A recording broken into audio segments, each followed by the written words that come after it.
Do you think he'll recover? I don't know. It's too soon to say. We should let him rest. There are thousands of bodies piling in the streets. He's been very feeble for weeks. He can't get up. He doesn't speak. Do you think we should call a doctor? Call a doctor? Here? You're right. Let's just hope he wakes up one of these days.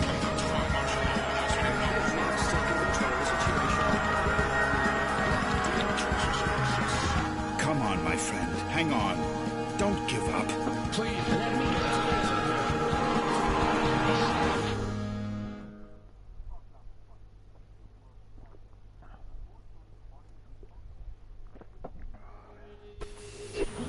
Wake up, Michael. Come on, you have to wake up.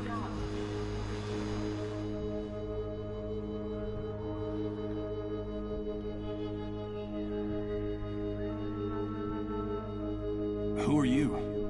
Who's there? Please, Michael, wake up. Wake up. This silence. And this darkness.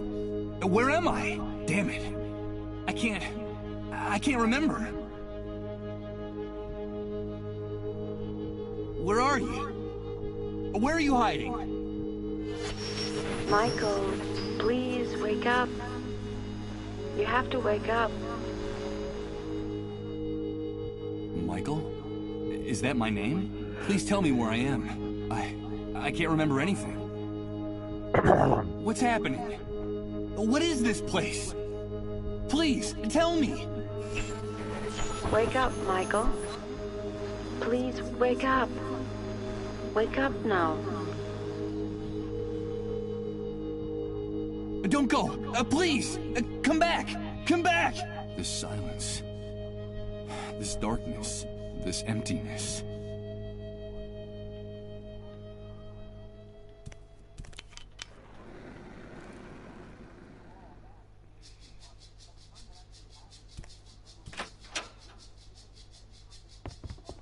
Good morning. I hope you're feeling better. But... Now don't be alarmed. I'm glad you feel strong enough to get out of bed. That's wonderful news. I must say you're looking much better, considering what you've been through, of course. Who are you? Ah, yes, of course. Forgive my manners. You've been with us for so long that I forgot that you don't know who we are. Allow me to introduce myself. My name is Rod Atkinson. I was the director of the Municipal Property Registry before, well, you know, before the world collapsed on us. Pleased to meet you, Mr. Atkinson. But...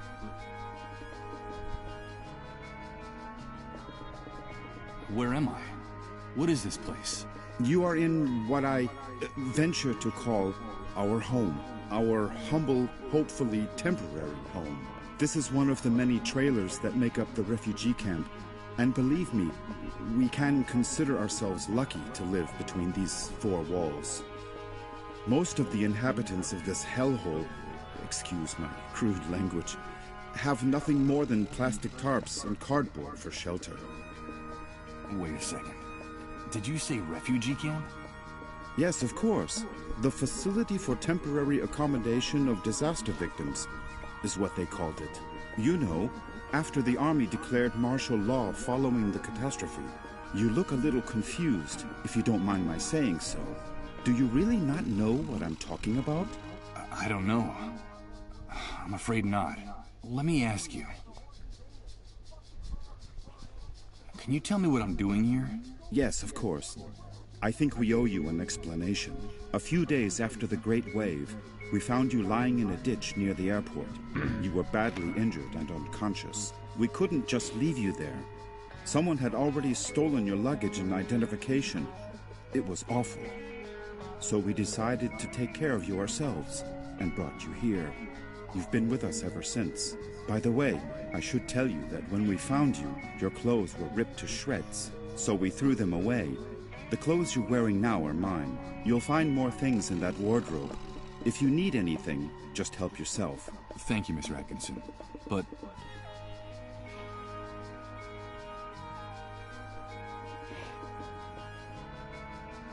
the Great Wave? What are you talking about? Well, what would I be talking about?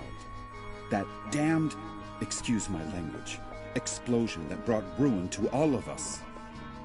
The origin of this filthy new world that now seems to be our permanent reality. But do you really not remember? Do you really not remember anything about all this? I feel a little weak and dizzy, Mr. Atkinson. Excuse me. I'm afraid I can't. I can't remember a thing. I see. There have been many cases like yours in the camp. Try to rest and not to get too agitated. Well, there's one thing I can tell you. You can consider yourself fortunate. There's nothing nice to remember about recent times, believe me. You said with us. Who else lives here? Ah, yes, of course. I still haven't properly introduced my family to you. Now is a bad time, but I promise to make proper introductions later. My wife and I sleep in the other room, and, well, little Colin sleeps with us. Colin? Yes, Colin is our only child. Our one ray of hope since the catastrophe. I'm going to confess something to you. Colin is the only reason my wife and I still struggle to keep going in this new world. We would have given up a long time ago if it weren't for him. Of course. I understand. So that was your wife's voice that woke me up a few minutes ago. My wife? No, that's impossible. My wife has been with me in the other room the whole time. We haven't come out of there for hours. But I'm glad you're feeling better and are fully conscious now. I guess we could say you've been reborn. And although the circumstances aren't the best, simply being alive nowadays is practically a luxury. So, welcome to our home. From what you've told me, I see that you've saved my life. I'm very grateful, Mr. Atkinson. No, please. You don't have to thank us. We just did what we had to. It's our moral obligation to uphold the ethical principles of civilization in this new world. But call me Rod, please. And, well, we also did it for Colin, you see. What kind of future does he face if we accept that it's every man for himself, that no one cares about anyone else? It's a terrifying prospect, don't you think? We're just doing whatever we can to avoid that future, that's all.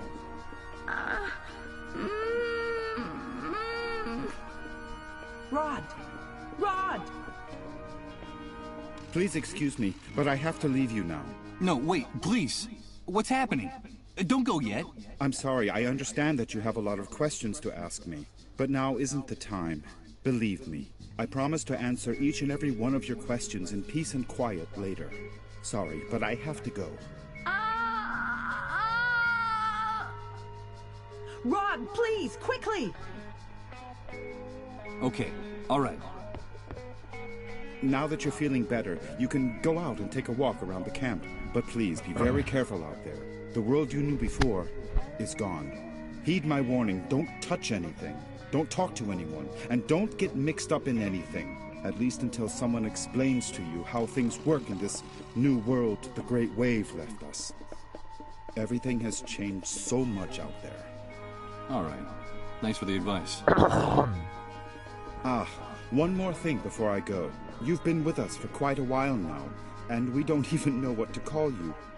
What is your name? My name? Michael. My name is Michael. Very pleased to meet you, Michael.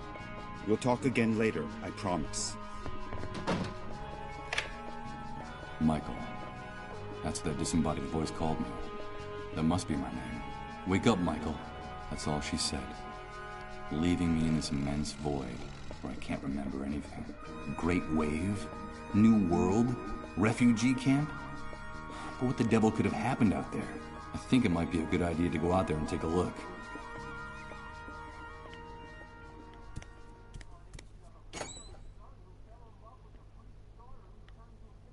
There's a very worn old notebook hidden under the lid. The cover is practically falling off the spiral binding. It looks like someone stashed it here some time ago, and then forgot about it.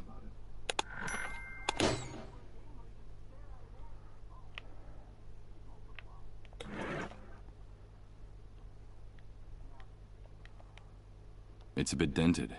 It was used to cover a in fact, it still has some It's an old accounting ledger that still has a few blank pages left in it. From what's written in here, it looks like someone was using it as a diary, before ripping out almost all its pages and leaving it inside the oven in the trailer.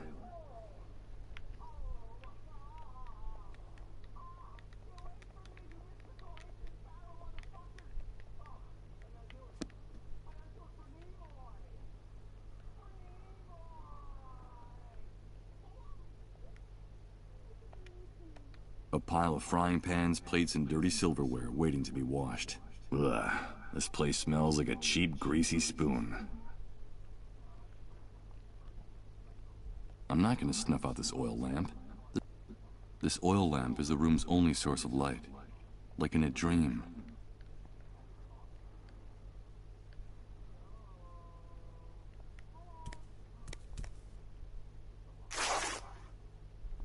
Well, look at that.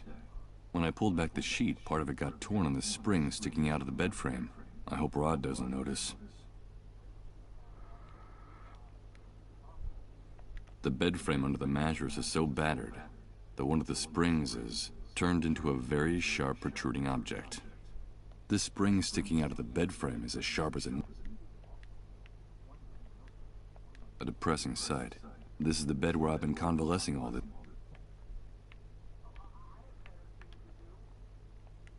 It's an unframed snapshot, stuck directly on the wall of the room.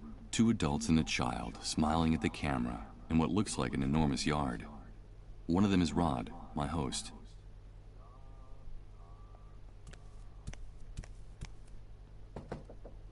Impossible. It's locked. I'm afraid my host forgot to unlock it before he left. Impossible. I'm afraid...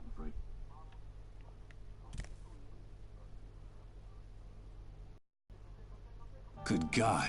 What the hell happened here? Rod was right. I don't know what hit... But whatever it was, it struck into its very foundations, without any mercy whatsoever. What's happening now? You better hide, dude. Don't you know that it's dangerous to show your face when the cleanup brigades come into the camp? You're new here, aren't you?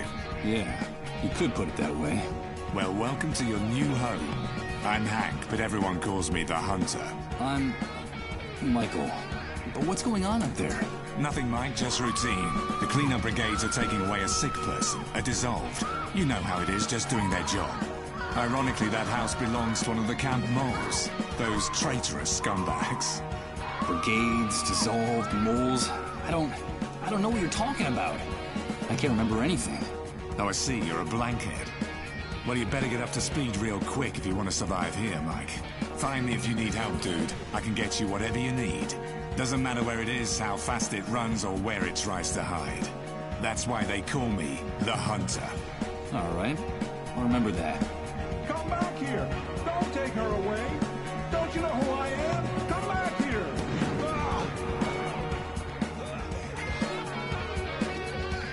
They shot that poor man in cold blood. But why did they do that? Hey, Hank?